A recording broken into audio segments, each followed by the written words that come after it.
ആകാശവാണി. നമസ്കാരം. പ്രാദേശിക വാർത്തകൾ വായിക്കുന്നത് സുധിൻ സൈനുദ്ദീൻ.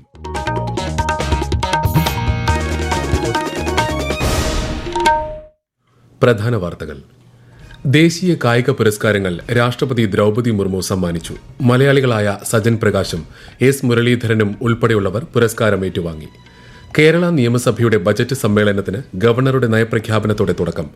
നവകേരള നിർമ്മാണത്തിന് കേരളം പ്രതിജ്ഞാബദ്ധമെന്ന് നയപ്രഖ്യാപന പ്രസംഗത്തിൽ ഗവർണർ. മുൻഗണന അടിസ്ഥാന സൌകര്യ വികസനത്തിനും ദാരിദ്ര്യ നിർമ്മാർജ്ജനത്തിനും. ഷാരോൺ വധക്കേസിൽ പ്രതി ഗ്രീഷ്മ കുറ്റക്കാരിയെന്ന് കോടതി. ശിക്ഷാവിധി നാളെ. കുടുംബശ്രീയുടെ ആഭിമുഖ്യത്തിൽ സംഘടിപ്പിക്കുന്ന കുട്ടികളുടെ അന്താരാഷ്ട്ര ശുചിത്വ ഉച്ചകോടി നാളെയും മറ്റന്നാളും തിരുവനന്തപുരത്ത് നടക്കും. ഐ ലീഗ് ഫുട്ബോളിൽ ഗോകുലം കേരള ഇന്ന് നാംധാരി എഫ്സിയെ നേരിടും. വാർത്തകൾ വിശദമായി. 2024 ദേശീയ കായിക പുരസ്കാരങ്ങൾ രാഷ്ട്രപതി ദ്രൌപദി മുർമു രാഷ്ട്രപതി ഭവനിൽ സമ്മാനിച്ചു. ലോക chess champion D Gukesh, Paris ഒളിമ്പിക്സിലെ ഇരട്ട മെഡൽ ജേതാവ് മനു ഭാക്കർ ഉൾപ്പെടെയുള്ളവർക്ക് രാഷ്ട്രപതി ഖേൽരത്ന പുരസ്കാരങ്ങൾ വിതരണം ചെയ്തു. മലയാളി നീന്തൽ താരം സജൻ പ്രകാശിനെ കൂടാതെ 31 പേർ അർജുന അവാർഡും ബാഡ്മിന്റൺ പരിശീലകൻ എസ് മുരളീധരൻ ഉൾപ്പെടെ 5 പേർ ദ്രോണാചാര്യ പുരസ്കാരവും രാഷ്ട്രപതിയിൽ നിന്നും ഏറ്റുവാങ്ങി. കേരള നിയമസഭയുടെ ബജറ്റ് സമ്മേളനത്തിന് ഗവർണർ രാജേന്ദ്ര വിശ്വനാഥ് ആർലേക്കറുടെ നയപ്രഖ്യാപനത്തോടെ തുടക്കമായി. നവകേരള നിർമ്മാണത്തിന് കേരളം പ്രതിജ്ഞാബദ്ധമെന്ന് നയപ്രഖ്യാപന പ്രസംഗത്തിൽ ഗവർണർ പറഞ്ഞു. അടിസ്ഥാന സൌകര്യ വികസനത്തിനും ദാരിദ്ര്യ നിർമ്മാർജ്ജനത്തിനുമാണ് സർക്കാർ മുൻഗണന നൽകുന്നത്. എല്ലാവർക്കും പാർപ്പിടം ഉറപ്പാക്കാനുള്ള നടപടികൾ പുരോഗമിക്കുകയാണ്. ആരോഗ്യ വിദ്യാഭ്യാസ മേഖലയിൽ വൻ പുരോഗതിയാണ് കേരളം കൈവരിച്ചിട്ടുള്ളതെന്നും വികസന നേട്ടങ്ങളിൽ കേരളം മാതൃകയാണെന്നും ഗവർണർ പറഞ്ഞു. My government reiterates its commitment to its aim of building Navakeralam, which will be endowed with high-quality physical infrastructure, knowledge-based economy, quality education, and health care. Guaranteed housing to all and eradication of extreme poverty. With limited resources in hand, we are trying our best to achieve these goals. Wayanad ദുരന്തത്തിൽ ഇരകളായവരെ പുനരധിവസിപ്പിക്കാൻ സർക്കാർ പ്രതിജ്ഞാബദ്ധമാണെന്നും പുനരധിവാസത്തിനുള്ള township 1 വർഷത്തിനുള്ളിൽ പൂർത്തിയാക്കുമെന്നും ശ്രീ ആർലേക്കർ പറഞ്ഞു. കാലാവസ്ഥാ വ്യതിയാനത്തിന് കേന്ദ്ര സഹകരണത്തോടെ പദ്ധതി നടപ്പാക്കുമെന്നും ഗവർണർ വ്യക്തമാക്കി. My government is committed to rehabilitating all those affected by the Mepadi landslide by ensuring the completion of the township within 1 year. My government, with its own initiatives and required help from the Union government, will take all the possible steps to build capabilities to cope with the impact of climate change. നേരത്തെ നയപ്രഖ്യാപന പ്രസംഗത്തിനായി നിയമസഭയിലെത്തിയ ഗവർണറെ മുഖ്യമന്ത്രിയും സ്പീക്കറും ചേർന്ന് സ്വീകരിച്ചു. ഫെബ്രുവരി 7-നാണ് സംസ്ഥാന budget. March 28 വരെയുള്ള കാലയളവിൽ 27 ദിവസമായിരിക്കും സഭ ചേരുക. നയപ്രഖ്യാപനത്തിന്മേലുള്ള നന്ദി പ്രമേയ ചർച്ചകൾ ജനുവരി 20 മുതൽ 22 വരെയും സംസ്ഥാന ബജറ്റിന്മേലുള്ള ചർച്ച ഫെബ്രുവരി 10 മുതൽ 12 വരെയും നടക്കും. കുടുംബശ്രീയുടെ ആഭിമുഖ്യത്തിൽ സംഘടിപ്പിക്കുന്ന കുട്ടികളുടെ അന്താരാഷ്ട്ര ശുചിത്വ ഉച്ചകോടി നാളെയും മറ്റന്നാളും തിരുവനന്തപുരത്ത് നിശാഗന്ധി ഓഡിറ്റോറിയത്തിൽ നടക്കും. മാലിന്യമുക്ത നവകേരളം ക്യാമ്പയിനുമായി ബന്ധപ്പെട്ട് ബാലസഭാംഗങ്ങൾക്കായി സംഘടിപ്പിച്ചു വരുന്ന ശുചിത്വോത്സവം സമാപനത്തിന്റെ ഭാഗമായാണ് ഉച്ചകോടി സംഘടിപ്പിക്കുന്നത്. മാലിന്യ നിർമ്മാർജ്ജനവുമായി ബന്ധപ്പെട്ട് കുട്ടികൾ തയ്യാറാക്കിയ 80 പ്രബന്ധങ്ങൾ ഉച്ചകോടിയിൽ അവതരിപ്പിക്കും. നാളെ രാവിലെ പൊതുവിദ്യാഭ്യാസ മന്ത്രി വി ശിവൻകുട്ടി ഉദ്ഘാടനം ചെയ്യും. പാറശാല ഷാരോൺ വധക്കേസിൽ 1-ാം പ്രതി ഗ്രീഷ്മയും 3-ാം പ്രതി അമ്മാവൻ നിർമ്മലകുമാറും കുറ്റക്കാരെന്ന് കോടതി. 2-ാം പ്രതി അമ്മ സിന്ധുവിനെ കോടതി വെറുതെ വിട്ടു. കൊലപാതകം, വിഷം നൽകൽ, തെളിവ് നശിപ്പിക്കൽ അടക്കം കുറ്റങ്ങൾ തെളിഞ്ഞു. 3-ാം പ്രതിയായ അമ്മാവൻ തെളിവ് നശിപ്പിച്ചെന്ന് കോടതി കണ്ടെത്തി. തെളിവുകളുടെ അഭാവത്തിലാണ് അമ്മയെ വെറുതെ വിട്ടത്. ശിക്ഷാവിധി നാളെ ഉണ്ടാകും. നെയ്യാറ്റിൻകര സെഷൻസ് കോടതിയാണ് വിധി പറഞ്ഞത്.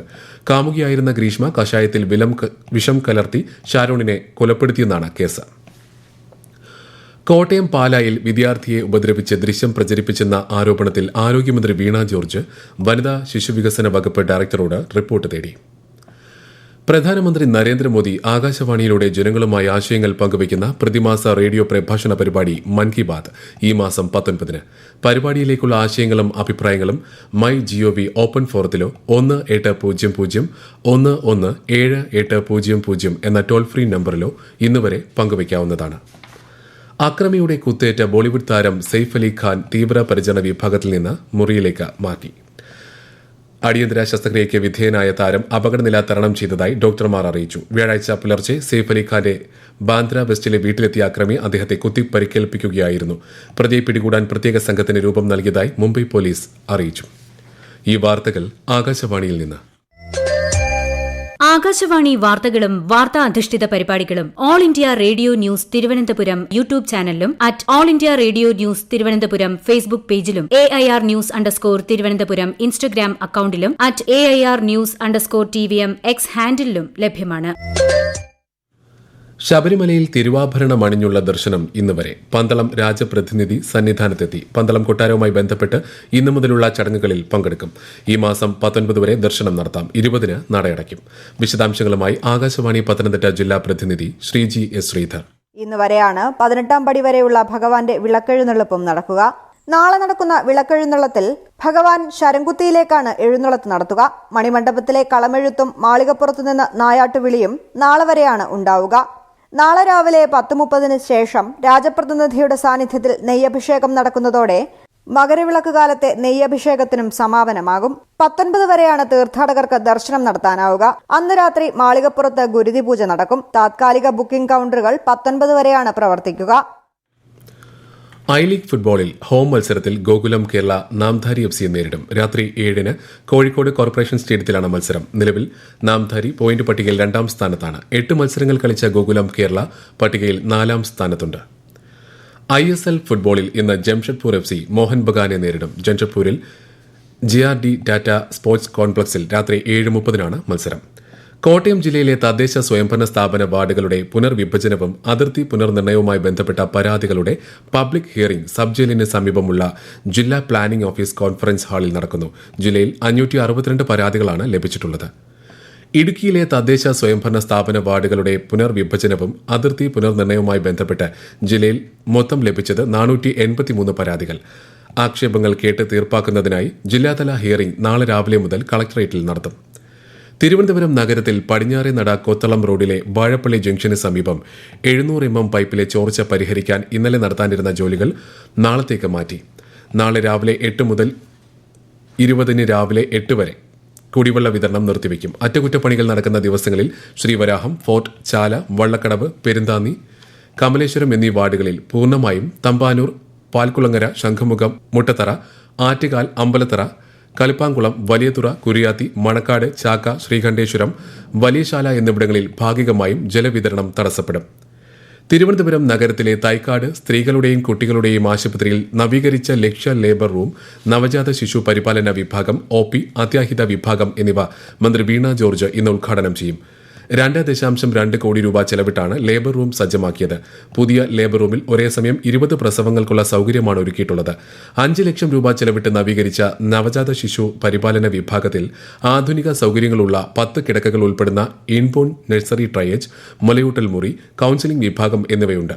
ആർദ്രം പദ്ധതിയുടെ ഭാഗമായി 1 കോടി രൂപ ചെലവിട്ടാണ് OP, അത്യാഹിത വിഭാഗങ്ങൾ നവീകരിച്ചത്.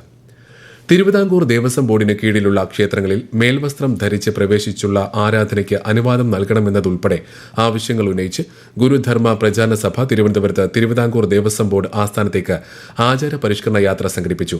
മ്യൂസിയം ജംഗ്ഷനിലെ ഗുരുദേവ പ്രതിമയ്ക്ക് മുന്നിൽ നിന്നും ആരംഭിച്ച യാത്രയിൽ ശിവഗിരി മഠത്തിലെ സന്യാസിമാരും ഗുരുധർമ്മ പ്രചാരണ സഭാ പ്രവർത്തകരും ഗുരുദേവ ഭക്തരും പങ്കെടുത്തു. വയനാട്ടിൽ പുൽപ്പള്ളി പഞ്ചായത്തിനെ ഭീതിയിലാഴ്ത്തിയ കടുവയെ പൂപ്പാടിയിലെ മൃഗപരിപാലന കേന്ദ്രത്തിലേക്ക് മാറ്റി. ഇന്നലെ രാത്രി 11:30-ഓടെയാണ് തൂപ്ര ഭാഗത്ത് സ്ഥാപിച്ച കൂട്ടിൽ കടുവ കുടുങ്ങിയത്. കഴിഞ്ഞ 7-ാം തീയതി അമരക്കുനിയിൽ ഒരു ആടിനെ കടുവ പിടിച്ചതു മുതൽ 10 ദിവസമായി പുൽപ്പള്ളി പഞ്ചായത്തിലെ ജനങ്ങൾ ഭീതിയിലായിരുന്നു. ഒരാഴ്ചക്കിടെ 5 ആടുകളെയാണ് കടുവ കൊന്നത്. പത്തനംതിട്ടയിലെ പ്രശസ്തമായ ആറന്മുള പാർത്ഥസാരഥി ക്ഷേത്രത്തിലെ ഉത്സവത്തിന് തിങ്കളാഴ്ച കൊടിയേറും. ഈ മാസം 29-ന് ആറാട്ടോടെ സമാപിക്കും. ഇന്നു മുതൽ 23-ാം തീയതി വരെ മുറജപവും നടക്കുന്നുണ്ട്. പ്രധാന വാർത്തകൾ വീണ്ടും.